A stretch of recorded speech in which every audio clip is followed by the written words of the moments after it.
نحمده ونصلي على رسوله الكريم أما بعد فأعوذ بالله من الشيطان الرجيم بسم الله الرحمن الرحيم سورة البقرہ آیت نمبر 187.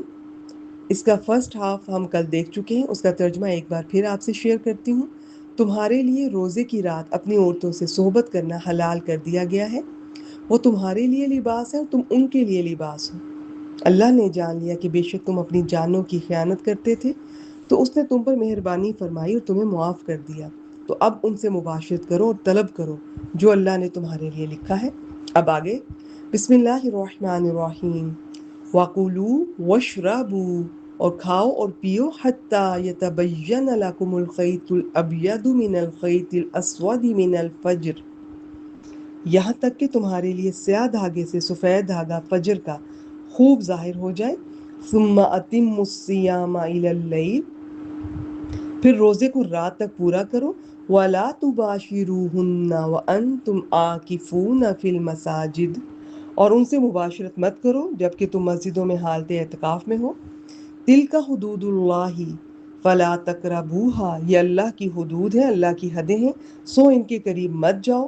كَذَلِكَ يُبَيِّنُ اللَّهُ آيَاتِهِ لِلنَّاسِ، اسی طرح اللہ اپنی آیات لوگوں کے لیے کھول کر بیان کرتا ہے. لَعَلَّهُمْ يَتَّقُونَ، تاکہ وہ بچ جائیں.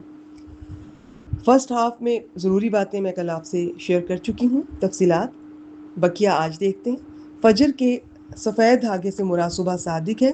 اچھا، اس سفید دھاگے اور سیاہ دھاگے کے سمجھنے میں بعض صحابہ کو غلط فہمی ہوگی. انہوں نے سرہانے کے نیچے سفید دھاگا اور سیاہ دھاگا رکھ لیا اور اس کے واضح ہونے کا انتظار کرتے رہے. تو رسول اللہ صلی اللہ علیہ وسلم نے فرمایا اس سے مراد رات کی سیاہی سے صبح کی سفیدی واضح ہونا ہے. صحیح بخاری 1916.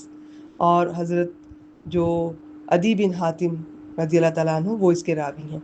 معلوم ہوا کہ قرآن سمجھنے کے لیے صرف عربی زبان سمجھ لینا کافی نہیں بلکہ حدیث جاننا بھی ضروری ہے. فجر تک کھانے پینے اور یہ میاں بیوی کے جسمانی تعلق کی اجازت سے یہ بات ثابت ہوئی کہ جنابت کی حالت میں روزہ رکھ سکتا ہے. غسل اذان کے بعد کر لے، رسول اللہ صلی اللہ علیہ وسلم سے بھی یہ ثابت ہے. اور یہ بھی صحیح بخاری سے ہمیں پتہ چلتا ہے، صحیح بخاری 1925، اور اس کے علاوہ اور بھی کئی احادیث ہیں. باقی دیکھیں فقہی مسائل تو بہت زیادہ ہیں، سارے تو میں نہ آپ سے شیئر کر سکتی ہوں، نہ ہی یہ میری اسپیشلٹی ہے. آپ ان سے متعلق تفصیلات مفتی صاحبان سے بھی پتہ کر سکتے ہیں. آگے آیا الی اللیل، یعنی سورج غروب ہونے تک. ابو ہریرہ سے روایت ہے کہ رسول اللہ صلی اللہ علیہ وسلم نے فرمایا دین اس وقت تک غالب رہے گا جب تک لوگ افطار میں جلدی کرتے رہیں گے، کیونکہ یہود و نصارہ دیر سے افطار کرتے تھے. ابو داؤد 2353. باقی اس آیت مبارکہ سے یہ بھی پتہ چلتا ہے کہ اعتکاف جو ہے وہ اسپیشلی خاص طور پہ مسجد میں ہوتا ہے. باقی تفصیلات کے لیے آپ مفتی صاحبان سے پوچھ سکتی ہیں، کیونکہ خواتین کا رمضان المبارک میں یہ سوال کثرت سے یہ پوچھا جاتا ہے. آخر میں تلک حدود اللہ، یہ احکام یعنی صبح صادق سے مباشرت اور کھانے پینے کا جائز ہونا. تو فجر سے سورج غروب ہونے تک ان چیزوں کی ممانعت اور اعتکاف کی حالت میں عورتوں سے مباشرت کی ممانعت، یہ کام اللہ تعالیٰ کی حدیں ہیں، ان کی سختی سے پابندی کرو. وآخر دعوانا الحمد للہ رب العالمین.